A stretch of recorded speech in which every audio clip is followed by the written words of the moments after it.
but what you were talking about, and Stan, you were saying how it's easy to understand how you'd like to get to a cloister. Yeah. There's an idea that occurred to me. I was talking to my friend Tom Morton. I don't know if Dave, if you know Tom Morton or not, but he's a former Zavarian brother. I think he taught at St. X for a while, Stan. What was his? Tom Morton.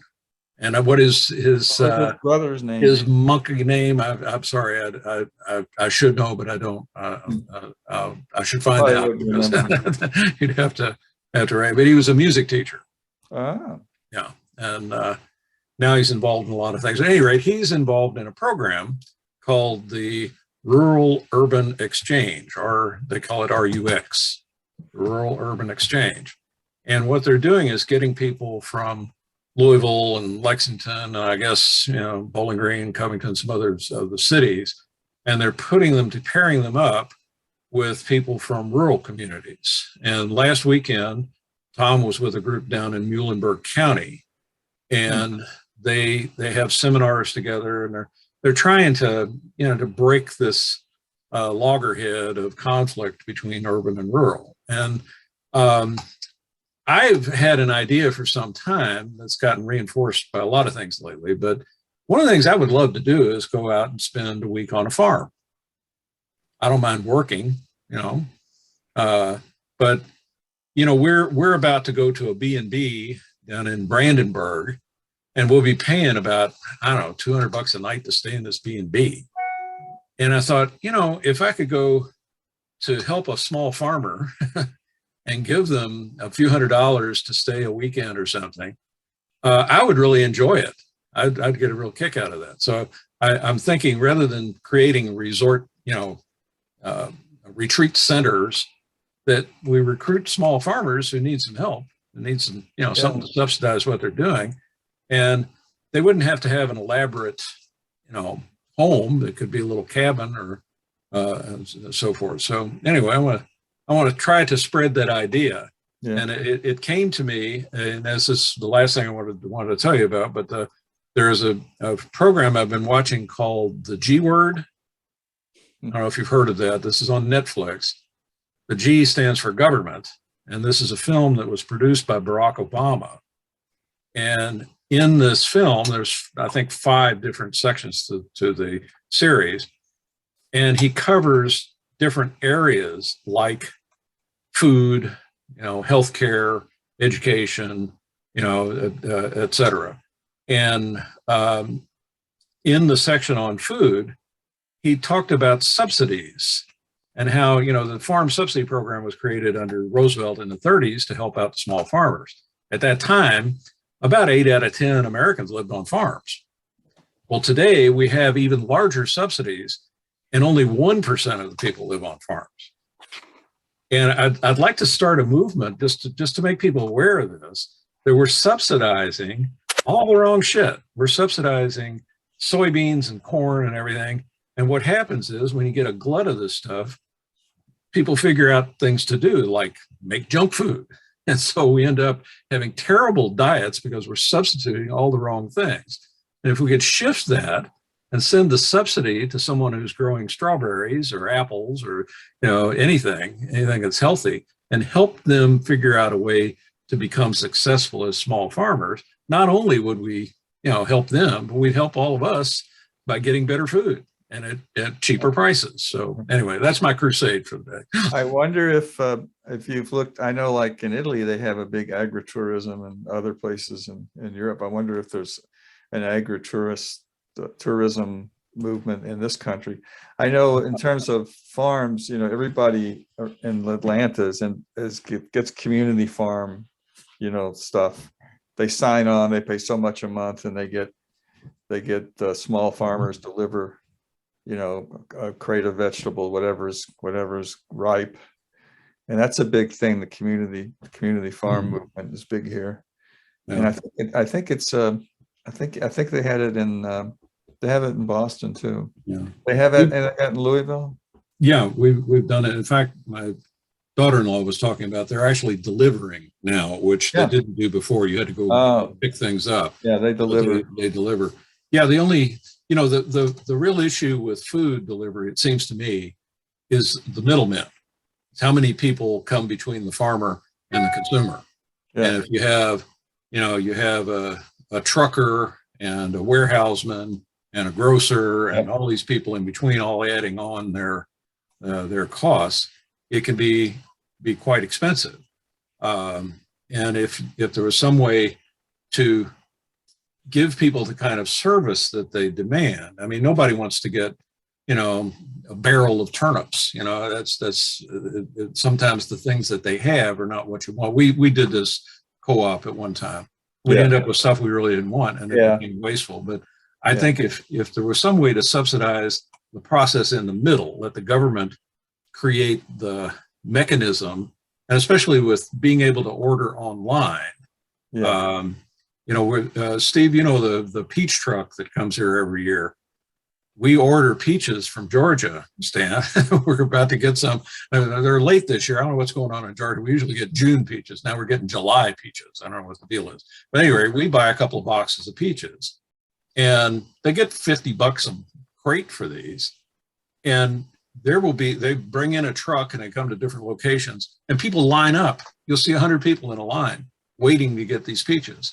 And every time we go to that, I say, why can't they do this for strawberries and blueberries and apples and anything that somebody's growing?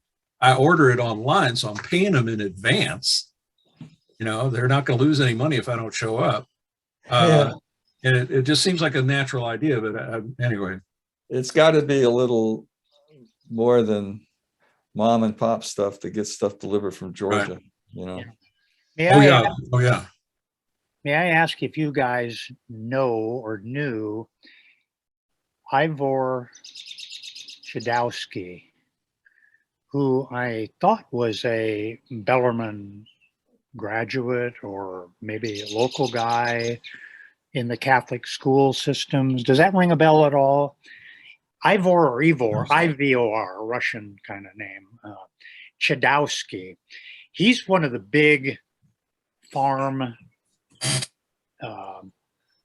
natural farmers here who has influenced a lot of people and has begun, along with others, the movement to have, there's these little farmer outlet places that are popping up right here on Frankfurt Avenue and Peterson, which is a parking lot for the Methodist Church right on that corner.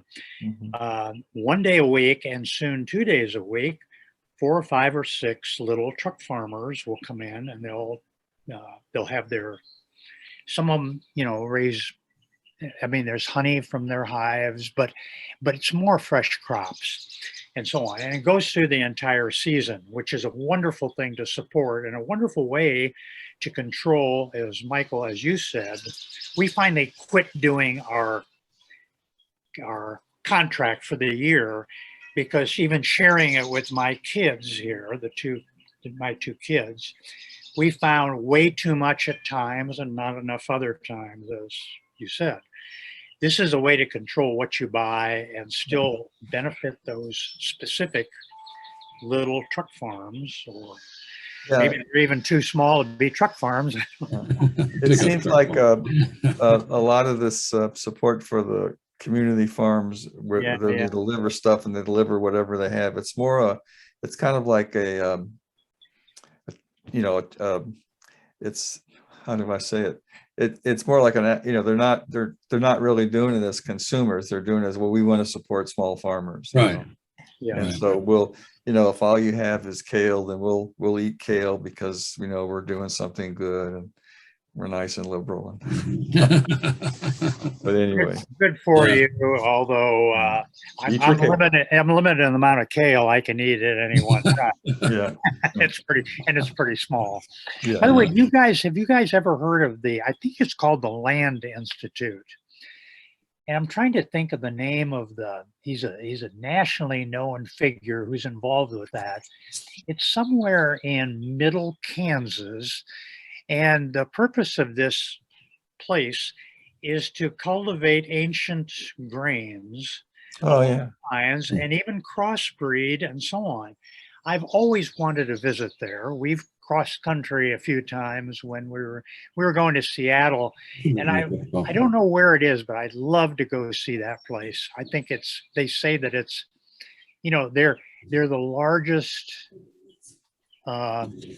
conservatory, if you want, of broad-based grains, particularly to fight this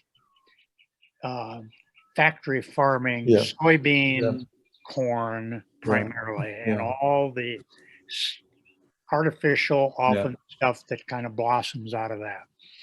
I've seen whole wheat pastas in the grocery in Needham from some company out in California, and they're heritage grains, and it's really different, than eating the industrial greens. They're different flavors, and they tell you what the grain is, where it comes from, and it's a whole new taste experience. Some of that you can buy, Sue regularly will fix farro, bulgur. Well, these are varieties of wheat. They're garden varieties of wheat, and that they're just not the mass-produced wheat that we're used to eating. Really, I mean, I was on this in this study on it involved diet, and I was supposed to eat 3 portions of whole wheat, some whole wheat every day, and so I needed some variety. I mean, I don't mind whole wheat bread and all that, but if I was going to eat whole wheat pasta, I wanted something. So I found these pastas. They were made with these historic grains farmed in California, and they paid a little more, but they were different. They were really different and really good, So I can't remember. The other thing that contributes to that is I didn't realize till a few years ago that they're now selling the genetic rights to seeds. So Monsanto owns the soybeans. They don't own some soybeans. They own all soybeans. So if you're growing soybeans, you can't save the seeds from your crop and plant those seeds. You have to buy your new seeds from Monsanto. And what happens is, if you're a farmer and you don't like it, you'd go to court. Well, they've got a team of about 20,000 lawyers to keep you busy and break you. And they've just monopolized everything. And so that's the model now for corn and for wheat and for everything else. So I applaud these seed banks, because it's not just, saving them in a, kind of a biological interest sort of way, but there's a practical part to it.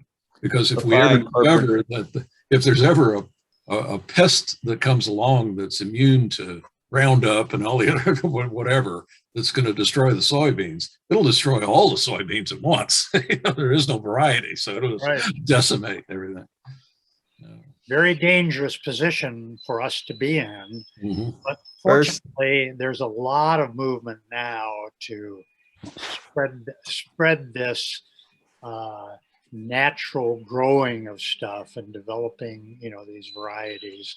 It seems to be happening all over the country. It's just digging it out.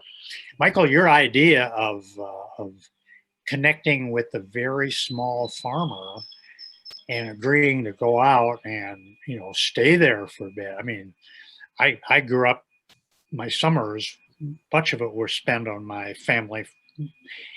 uncle's farms around. Stay with this group, stay with that group, stay at the original home place. And I just have the fondest memories of how beautiful that is. And those places I go back and they've barely changed. Of course, they're probably now growing Monsanto everything too, but I don't know. When we go on vacation, the biggest thing that I'm looking for is a place that's quiet, someplace where I won't hear traffic and I won't have planes flying overhead. You realize sometimes how much noise pollution there is, where you live, and going to a farm. I mean, I don't care what the farm looks like. It doesn't have to be a scenic, horse farm in the bluegrass area. It could be a little farm anywhere, just for the quiet. So if you have a safe place to sleep and a quiet atmosphere, I don't want any more. Yeah. So if you hear of places like that, please let me know. Every time I find somebody from a rural area, I ask them about that. Yeah. And most people are not equipped to do it. But at any rate, that's I think you guys would love the Holy Hills place because the quiet there is just amazing. It's in the middle of nowhere.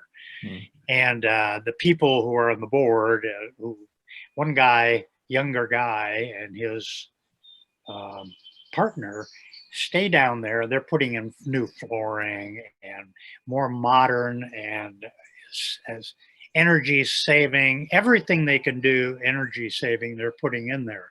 They said that like right now, you wake up in the night, let's say, or first thing in the morning, but at night you see stars like you cannot see here in Louisville. It's far enough away. It's halfway between Loretto and Lebanon, and then a mile and a half off the highway that connects.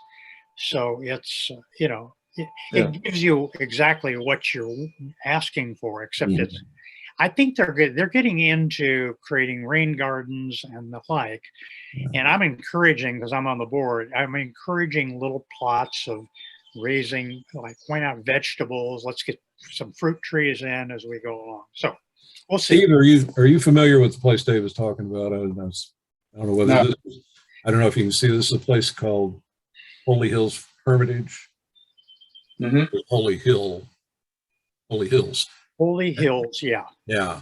It's a Catholic couple who have founded it. A guy named Joe Grant has written several books and the like. He's kind of been a spiritual director of sorts, informally. I mean, he's not an ordained minister or whatever.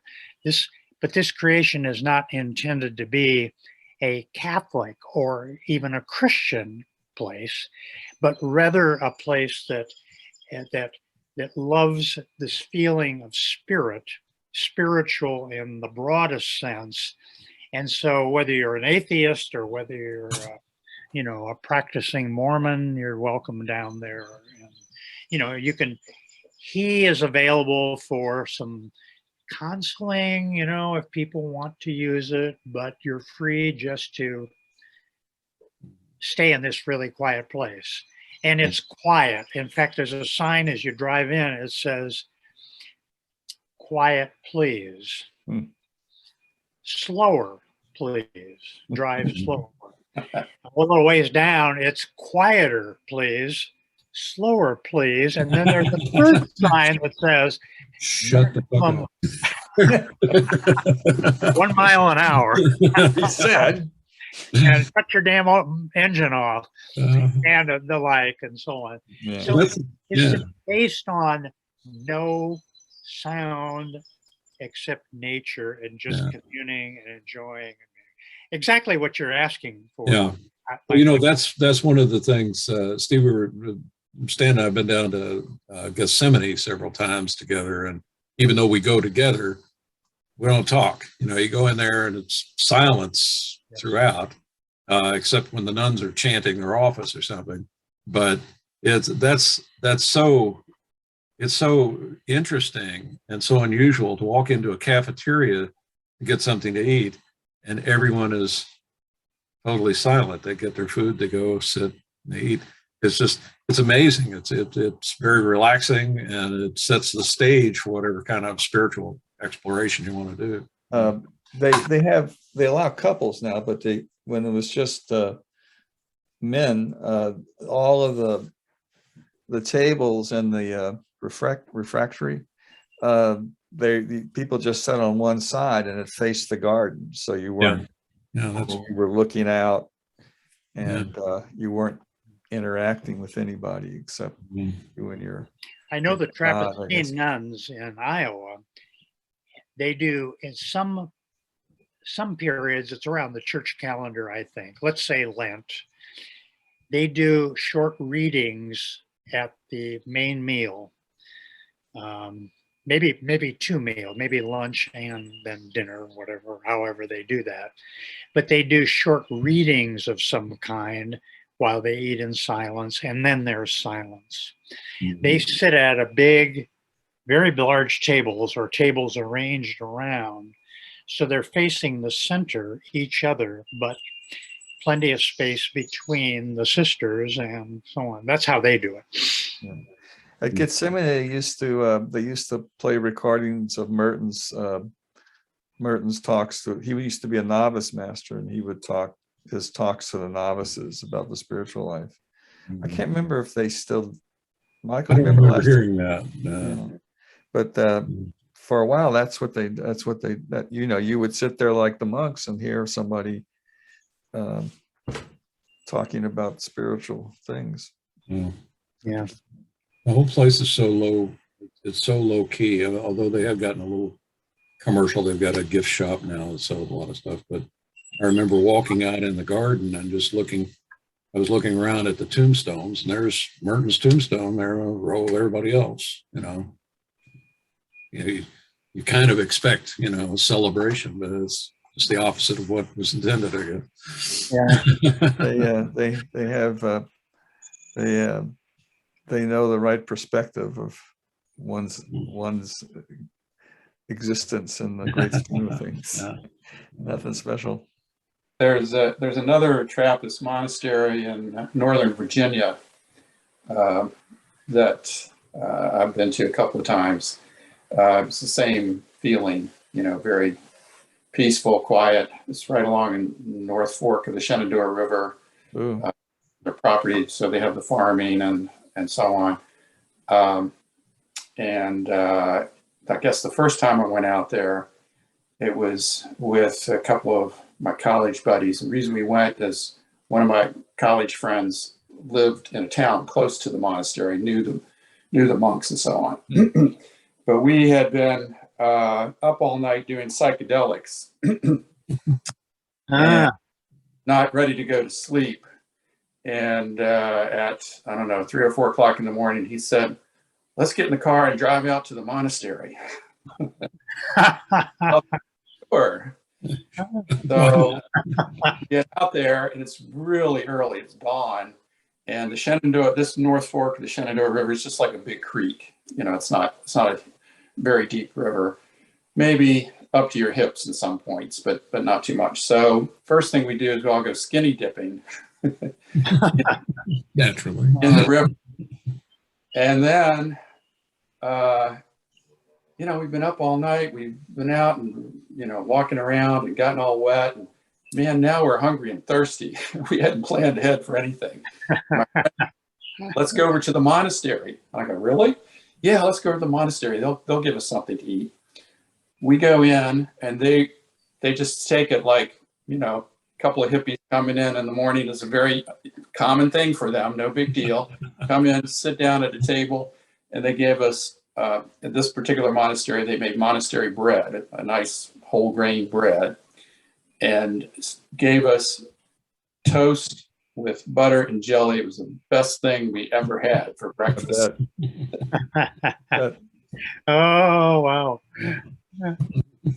I think there's a poem Merton wrote, if I remember correctly, and somewhere he says, he makes a comment that, if you're struggling spiritually, maybe a little mescaline will help or something. That's open up new possibilities. I like this quote from Seven Story Mountain where Merton's in, and there's actually a historical marker on 4th Street in Louisville. You know the one I'm talking about? Where he's walking down 4th Street and he sees, like the sun. he has this mystic experience where he realizes that everyone he sees is shining like God, and I remember that. I was talking about that, and this one guy said, well, he had just gotten out of the dentist and they'd been giving him a little. So let's not take this, too seriously. He may have had a little help imagery with there. that vision, little assistance. I think coming out from an eye exam, everything looks right, and that kind of ruined it for me when you told me that. Oh, come on. Chemicals, is it? Say it isn't so. Anyway. Can I tell you guys a quick story told to me by a friend? I have two. really close friends. Well, one just died a couple of years ago. Two Irish guys who grew up on poor dirt hill farms just outside of Dubuque, about 25 miles. Everything was Catholic, German or Irish, equally. These two guys are Irish.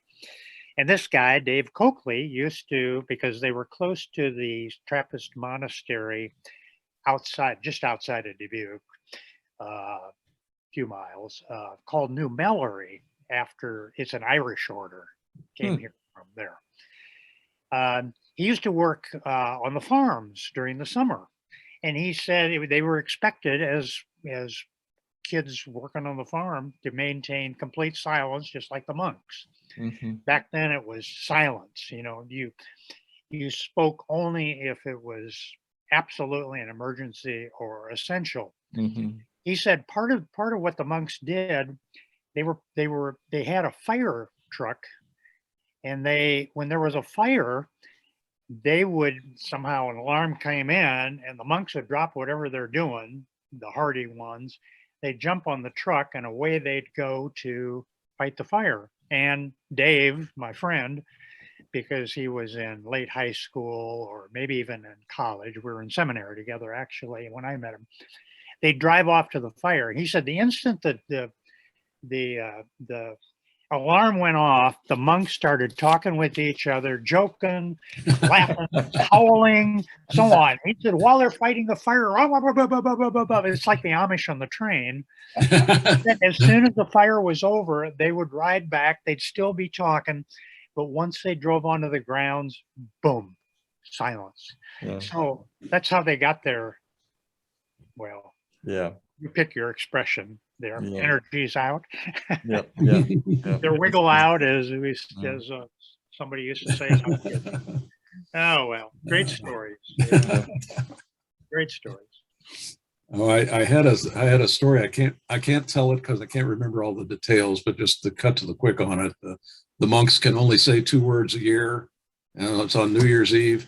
And so the first year, this older monk comes in and says, "Bid's hard." And then they wait another year, it's total silence. The next year he comes in and food's cold. Next year he comes back in and he doesn't say anything.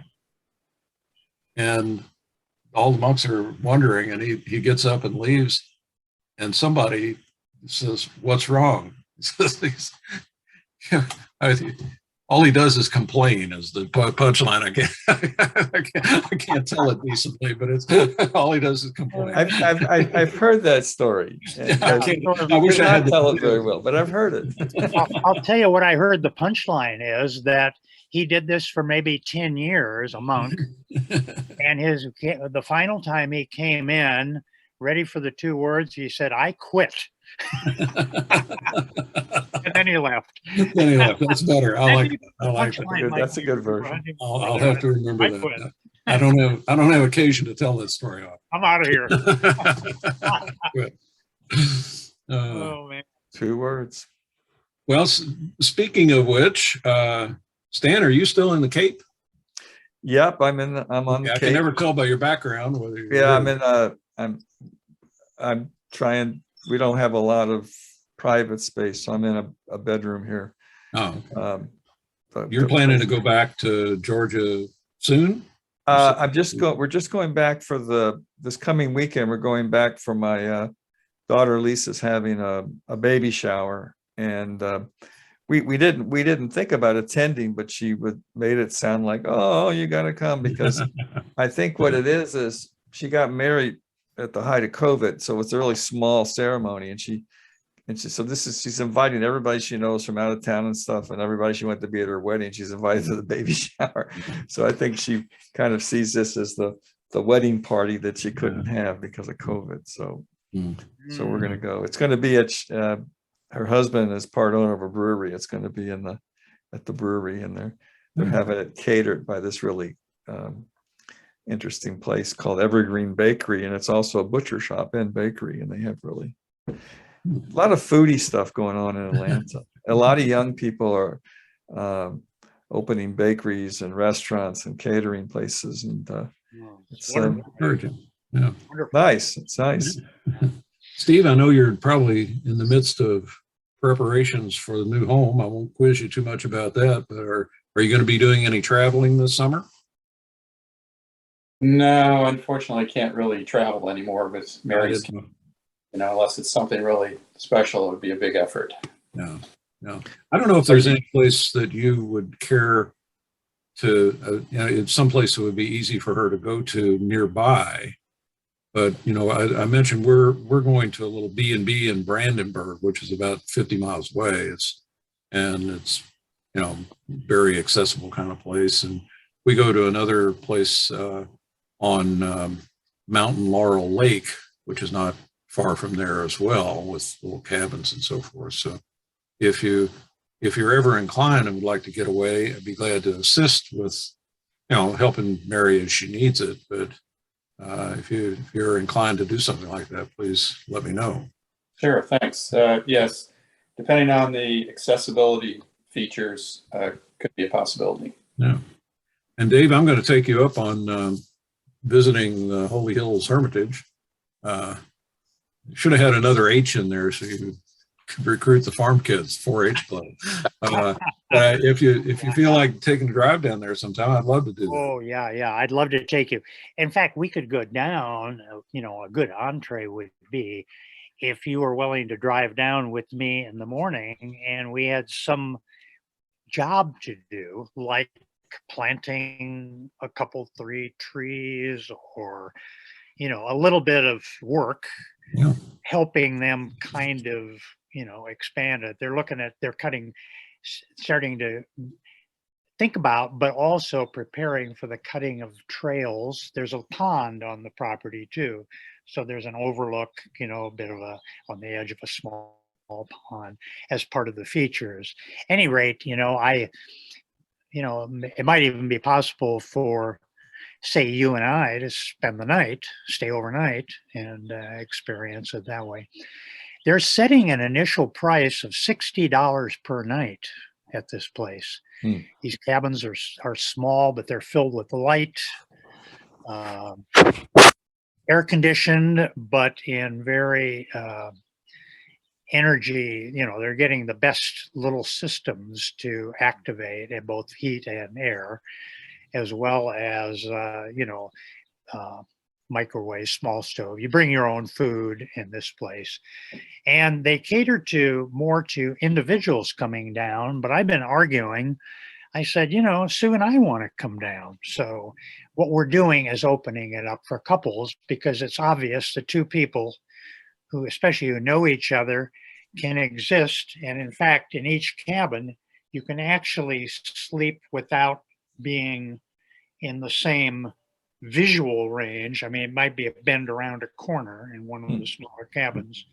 Well, I'd really like to see that. So you can even sleep separately or together if So I think we're opening it up for that. Just to let you know. Have to talk about that and try that sometime. I love getting into that area. I guess everybody realized they refer to that whole section down there as the Catholic Holy Land. Yeah. And with all of the seminaries and the Gethsemane and the cathedral in Bardstown and so forth. And that's where my father was born. He was born just outside of Springfield. And he told me one of his earliest memories was riding in a wagon pulled by a mule, and they were delivering, I'm not sure whether it was milk or eggs or something, to the sisters at Loretto. And so it's sort of strange because my father would be 122 now if he were still alive. So he was born in 1900. And that was such a different era. I mean, I can't believe I'm just one generation away from somebody who didn't know airplanes and telephones and radios and things, lived on a farm, drove a mule, all that kind of stuff. It's amazing. So it's nice to touch on that. Dave, I mentioned I appreciated reading Wendell Berry's book again, and it rings such a bell with me that you can't forget about these these long-term memories that almost spring from the land you're traveling in. It's just, it's something that needs to be held on to. So the only way I can really hold on to it is to go to these places and stay for a while and try to use your imagination to take yourself back to that time and not be so disconnected. I can't remember, where is Springfield in relation to Bardstown? It is east of Bardstown, about 20 miles, I guess. Okay. I remember, growing up, going to Catholic school, learning about Out Bardstown. from was the Bardstown first- to get to the monastery. Yeah, Bardstown was the first diocese, the first diocese west of the Alleghenies for the Catholics was in Kentucky, there in central Kentucky in Bardstown. Bishop That's why Flaget. there's so many seminaries and nunneries and the whole Bishop Flaget. Well, He the was the first cathedral bishop. was that was the first cathedral too, west of the mountains. Yeah, Still there. It's a nice place. Yeah. hotbed of Catholicism. Yeah, I had it still is to a certain extent. I had who was a Sister Charity of Nazareth, and so we made quite a few trips down to Nazareth's mother house with her, for her, and in fact that's where she's buried. So part of the Holy Land. One of my aunts was a sister of Charity at Nazareth. I knew her barely, but my father's sister was there. My grandparents used to help out the nuns in their parish, and I used to give them rides down to the mother house and back. And that was their way to get to heaven, I think. To try. Hey, we gave the nuns ride. We want to be in the front line. Michael, I have an African American doctor for several years now, who's probably in the neighborhood of now 45, 48. And he grew up on a farm on the edge of Springfield, like your dad did, presumably. There's a black Catholic parish there where the cemetery is for both the white parish and the black parish. Yeah. And now, of course, it's blended. But back in the day, there was a sizable, former slave. That's James Raley. And if you may, I don't know whether you remember Kevin Murtaugh or not, but I attended to him. He died of cancer relatively young, visiting him and so on. And I introduced the nuns to him, and they were going out to the prison to visit him. He became their they adopted him. And sometimes all three of the nuns would go out there and visit him at the prison. He never got out, but he died in the hospital here locally. And we collaborated and we bought a grave. Well, it's complicated how it was funded at that very cemetery. And he was cremated, and he's buried there now. 20 feet away is James Raley's dad buried there. It's interesting. Springfield is an amazing place of that blend of, I never really realized how, here James grew up expecting to be a farmer himself, but he was kind of got in with the Lincoln Foundation, who the director said, you're a bright young man, you can do anything you want. Are you sure you want to be a farmer? He said, well, that's what I expected to be. That's what my dad is. And says, kid, you can do anything you want. So he went to med school, and now he's a practicing internist, married to another black doctor from Henderson, I believe. And, he says, I'm so grateful to the Lincoln Foundation now for kind of sponsoring those summer programs to show black kids there's more to life than just being what you are if you want to work at it and take advantage. That's funny, Dave. It's a great story. I went out walking with my friend Mike Rogers, who lived on a farm most of his life, and he would say that your friend lost his way when he left the farm. You want to become a doctor? Why would you want to do that when you can live on a farm? Well, well, the other interesting note about Springfield is my father used to tell me about Indian Hill. There were still Native Americans living in that area Wow. even after, the Trail of Tears and so forth. And they were, I guess, the pharmacists of the region. I don't know what they were selling, but they'd often go to Indian Hill to get whatever medication. Herbal medicine. Yeah. So, I mean, it seems like Probably a million. marijuana. I tell these stories to my grandkids and they think I'm a million years old. It's like, this is way, way too long. Yeah. Well, this has been fun today. I know it's Yeah. a little after 1 now. So, Mike, yeah. Mike, can I offer a possible suggestion if you guys would be interested? I'm affiliated with a group. In fact, it is Holy Hills. We're on the board. And we end each session, I mean, our board meetings and the like, meditatively. I mean, there's, a little bit of that through the meeting. But we end reading a short poem. And Stan, I know you love poetry. I know Paul does. Steve, I don't know. And Michael, if you guys would tolerate this, but I was thinking if we could each find something and, take turns, like a stanza or two. I'm not talking about the ballad of. Okay.